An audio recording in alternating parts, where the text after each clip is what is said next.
मुख्यमंत्री एकनाथ शिंदेंच्या उपस्थितीमध्ये रवींद्र वायकर शिंदेंच्या शिवसेनेत प्रवेश करणार। प्रवेशाआधी वायकर भाऊक।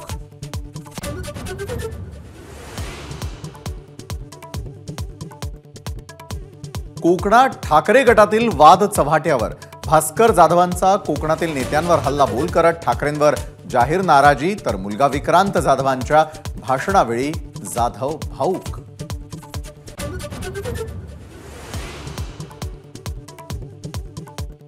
अमोल कीर्तीकरांना ठाकरेंनी दिलेली उमेदवारी। महाविकास आघाडीसाठी डोकेदुखी ठरण्याची शक्यता। कीर्तीकरांच्या उमेदवारीवर संजय निरुपम यांचा आक्षेप।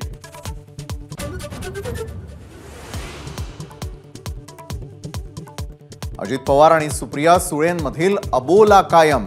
पुण्यामधील कार्यक्रमात देवेंद्र फडणवीस, अजित पवार, सुप्रिया सुळे एकाच मंचावर। मात्र अजित दादा आणि ताईंनी एकमेकांशी बोलणं टाळलं।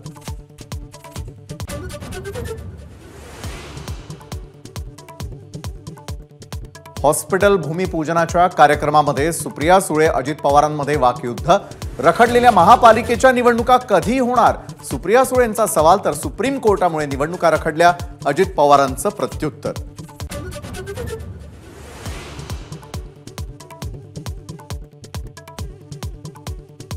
बारामती अॅग्रोच्या कन्नड कारखान्यावरील कारवाईवरून रोहित पवारांचा सरकारवर हल्लाबोल।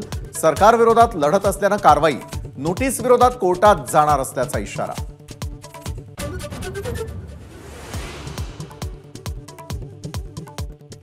ईडीची नोटीस आल्यावर जागा आणि भूमिका कुणी बदलली हे जनतेनं पाहिलं। आज त्यांना दिल्लीमध्ये जाऊन मुजरा घालावा लागतो। रोहित पवारांची अजित पवारांवर घणाघाती टीका।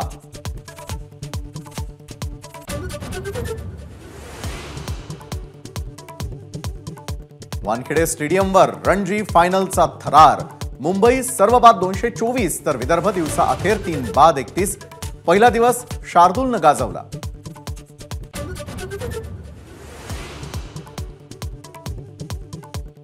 महायुतीतील जागा वाटप उद्यापर्यंत फायनल होईल। तिन्ही पक्षांना सन्मानजनक जागा मिळतील, अजित पवारांचा दावा।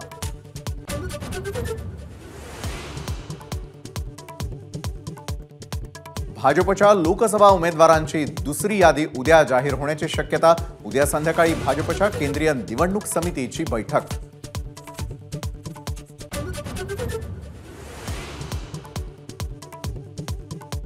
आचारसंहिता लागण्यापूर्वी राज्य सरकारकडून जीआरचा धडाका। 2 दिवसात तब्बल 269 शासन निर्णय।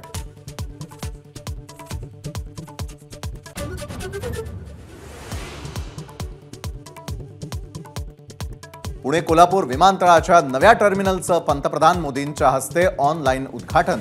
उद्घाटनासाठी मुख्यमंत्री शिंदेंसह देवेंद्र फडणवीसांसह अजित पवारांची उपस्थिती।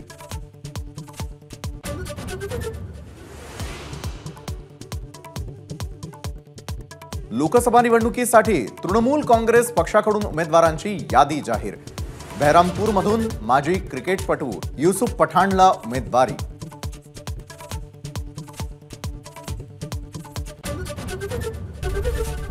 एबीपी माझा, उघडा डोळे बघा नीट।